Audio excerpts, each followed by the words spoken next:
Hey guys, all right, finally, last week, and it's a short one too.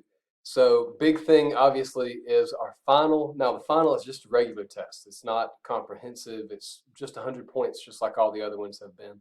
And the good news is it's only on plant structure and organization. So, that was two lectures, part one and part two.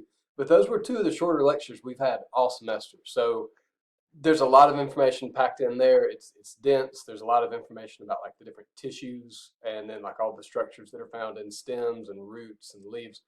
But it's less material than what we've had on most of our other tests. So I completely believe if you bear down and study real hard on this, you can finish with a really good grade for the semester.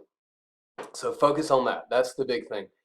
Other than that, everything else I told you about last week. So just make sure you've completed those. So the discussion board and the end of semester survey.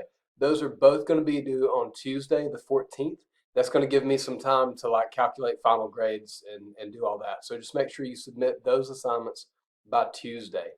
And I've unfortunately this has happened before. Make sure this isn't you.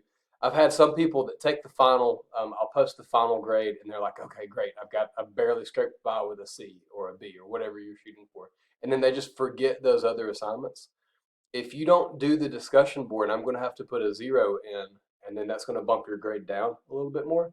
So even if you're like, "Well, it's not going to make a difference. I'm not going to worry with it," make sure you finish every assignment from here on out because that could be the difference that bumps you one way or the other at the end of the semester. All right. So that's it. If you have any questions, if you need help with anything, let me know. Just make sure you set aside some time on Monday or Tuesday to take that exam. Just have it aside where you can just focus on that. You're not getting distracted by other things.